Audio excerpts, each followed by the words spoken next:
మాత్రం చౌకలో ఉంటుంది. కానీ 2-3 మధ్యలో ల్యాడర్ వస్తుంది. చౌక దగ్గర ల్యాడర్ ఉంటుంది. ఆ ల్యాడర్ ని చేసుకుని వస్తారు. అందరికీ పంపించలేదు స్టాప్ చేశారు. ఎదురుగానే ఉండకూడదు లేదని చెప్పలే. వెళ్ళి తీసుకోండి. పని చేస్తా అంటే మేమే ఎదురుగా ఉండకూడదు. ఎదురుగానే ఉండకూడదు.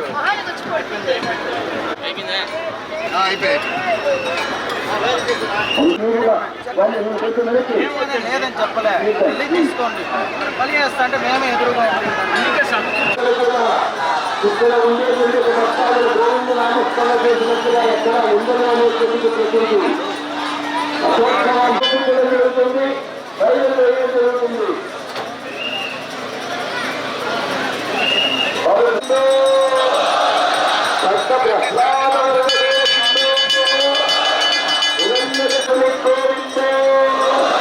నరసింహస్వామి గోవిందో, అమృతవల్లి దాయారు గోవిందో, లక్ష్మీనాథ గోవిందో, గొల్లమ్మ తల్లి గోవిందో, ఆత్మజన రక్షకుని గోవిందో, సురగీత వసంత వల్ల కుంభోత్సవని గోవిందో, సంభోత్సవని గోవిందో, సహస్రదేవుని గోవిందో.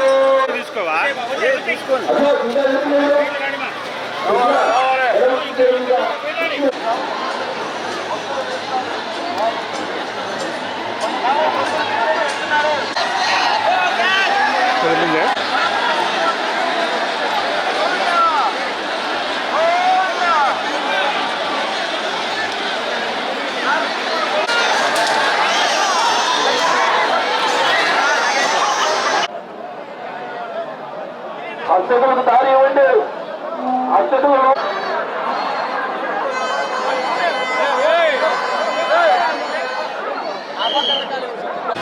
ఎదురుపర్లు తీసుకొని తొక్కితే కింద పడిపోయి మళ్ళా లేస్తారు.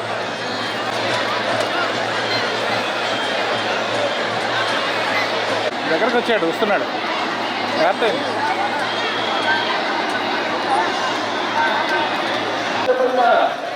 బాగా జరిగించినా కూడా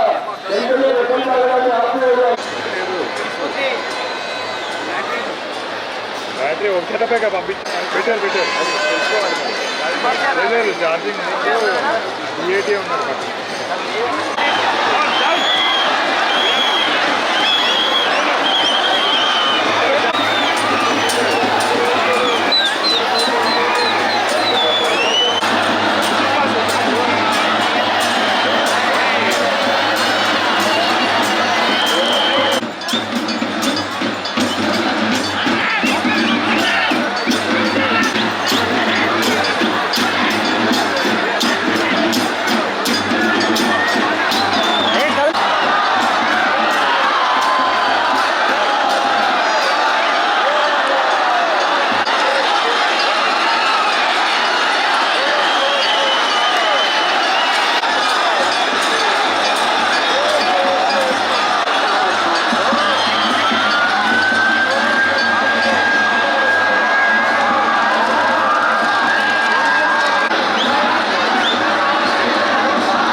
తీసేసుకున్నాం.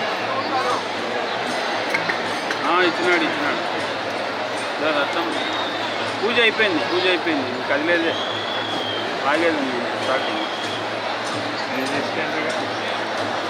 అదే పోదాం ఈ కొన్ని విజువల్స్ తీసుకొని.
ఇచ్చినాడు రథం పూజ అయిపోయింది ఇంక కదిలేదే ఆగేది ఉంది స్టార్టింగ్.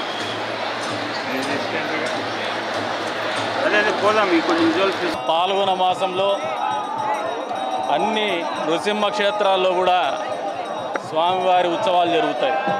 అందులో నవనారసింహుల్లో